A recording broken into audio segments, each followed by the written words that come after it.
अस्सलाम वालेकुम नाजरीन, असर ज़हूर चैनल की तीसरी वीडियो आपकी खिदमत में पेश है। नाजरीन, एक शख्स हज़रत इमाम अली रज़ा अलैहिस्सलाम के पास आया और उसने कहा, फ़र्ज़ंदे रसूल, अल्हम्दुलिल्लाह रब्बिल आलमीन की तफसीर क्या है? आप अलैहिस्सलाम ने फरमाया, मेरे आबाए ताहरीन अलैहिमुस्सलाम से मनकूल है कि एक शख्स अमीरुल मोमिनीन हज़रत अली अलैहिस्सलाम की खिदमत में हाज़िर हुआ और उसने कहा, अल्हम्दुलिल्लाह रब्बिल आलमीन की क्या तफसीर है? हज़रत अली अलैहिस्सलाम ने फरमाया, अल्हम्दुलिल्लाह के जुमला में अल्लाह ताला ने अजमाली तौर पर अपने बंदों को अपनी नेमतों का तारुफ़ करवाया है, क्योंकि बंदों में इतनी ताकत ही नहीं है कि वो नेमत इलाही की तफसील को जान सकें। इसकी वजह यह है कि नेमत इलाही इतनी ज़्यादा हैं कि इंसान इन्हें शुमार नहीं कर सकता। इसीलिए अल्लाह ने बंदों से ये फरमाया, तुम ये कहो कि रब्बुल आलमीन ने हम पर जो इनामात किए हैं इस पर हम उसकी हम्द बजा लाते हैं, और लफ्ज़ आलमीन जमादात व हैवानात की हर नौ और सिन्फ शामिल है। हैवानात उसकी कुदरत के तहत चलते हैं और उसका दिया हुआ रिज़्क़ खाते हैं, और वो अपनी मसलहत से सबकी तदबीर करता है, और जमादात को वो अपनी कुदरत कामला से थामे हुए है, और जो जमादात एक दूसरे से जुड़ी हुई हैं वो उन्हें गिरने से थामे हुए हैं, और गिरने वाली को दूसरी के साथ चिमटने से रोके हुए हैं, और वो इन आसमान को ज़मीन पर गिरने से रोके हुए हैं और ज़मीन को दसने से रोके हुए हैं। यकीनन अल्लाह अपने बंदों पर शफीक और मेहरबान है। रब्बुल आलमीन का मकसद ये है कि अल्लाह तमाम जहानों का मालिक, खालिक और रिज़्क़ की फराहमी करने वाला है। उन्हें मालूम रास्तों से भी रिज़्क़ देता है और नामालूम रास्तों से भी रिज़्क़ देता है। रिज़्क़ की तकसीम मुकम्मल हो चुकी है। वो हर सूरत में फ़र्ज़ंदे आदम को मिलकर ही रहेगी। किसी मुत्तकी के तकवा से उसमें इजाफ़ा नहीं होता और किसी बदकार की बदकारी से उसमें कमी वाक़ई नहीं होती। अगर तुम में से कोई शख्स अपने रिज़्क़ से भागना चाहे तो वो भी रिज़्क़ इसी तरह तलाश कर लेगा जैसे कि मौत इंसान को तलाश करती है। अल्लाह ताला ने फरमाया, तुम ये कहो कि खुदा ने हमें जो नेमतें अता की हैं उस पर उस ज़ात की हम्द है, और उसने दुनिया में हमारी पैदाइश से पहले हमें भलाई से याद किया। इस नेमत पर भी उसकी हम्द है। खुदा ने मोहम्मद व आले मोहम्मद और उनके शियों को वो नेमतें अता की हैं जिनका शुक्र उन पर लाजम है। जब अल्लाह ताला ने हज़रत मूसा अलैहिस्सलाम का मबूस किया और उन्हें अपने कलीम होने का एजाज़ अता किया और उनके लिए समंदर में रास्ते बनाए, तो उन्हें तौरात व अलवाह अता की, तो उन्होंने बारगाह अहदियत में अर्ज़ किया, परवरदिगार, तूने मुझे इतनी इज़्ज़त अता की है कि मुझसे कबल किसी को ये इज़्ज़त अता नहीं की थी।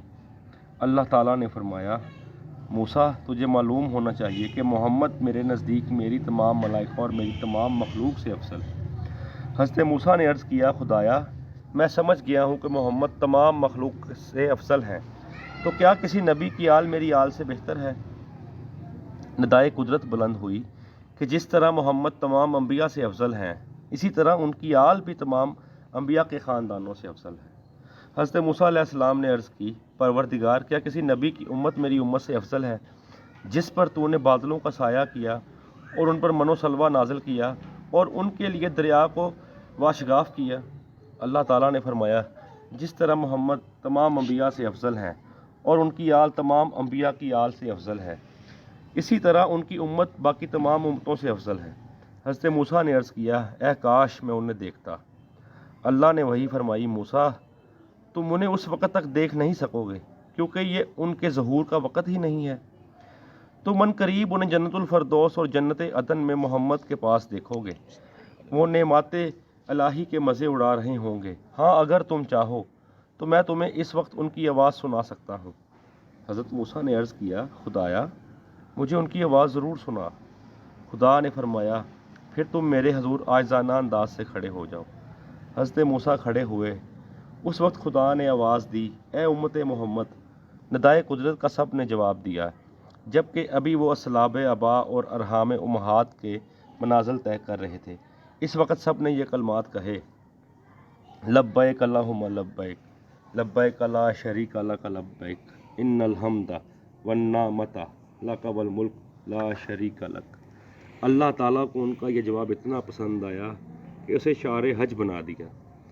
फिर हमारे रब ने निदा दी, ए उम्मत मोहम्मद, मेरी रहमत मेरे गज़ब पर सबकत रखती है اور میرا وہ درگزر میرے عذاب پر سبقت رکھتا ہے۔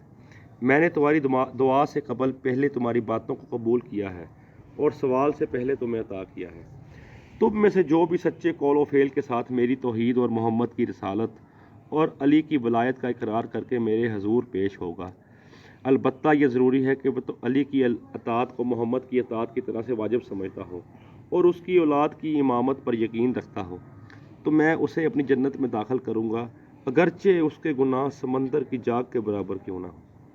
پھر آپ نے فرمایا، جب اللہ نے محمد صلی اللہ علیہ وآلہ وسلم کو مبعوث فرمایا تو ان سے فرمایا، وما کنت بجانب الطور اذ نادینا، آپ طور کے کنارے موجود نہ تھے جب ہم نے ندا دی تھی، یعنی آپ صلی اللہ علیہ وآلہ وسلم کی امت کو اس امت کے لیے ندا کی تھی۔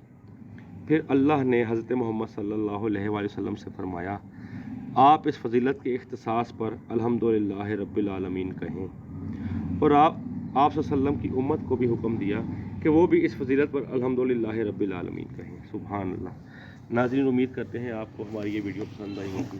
اگر آپ کو یہ ویڈیو پسند ہے اور آپ اس جیسی ایمان افروز ویڈیو اور دیکھنا چاہتے ہیں تو ہمارے چینل کو لائک کریں، سبسکرائب کریں اور بیل آئیکن کو ضرور دبائیں تاکہ اس طرح کی ایمان افروز ویڈیو آپ تک پہنچتی رہیں اور آپ کی مودت اہل بیت میں اضافہ کریں۔ اللہ حافظ۔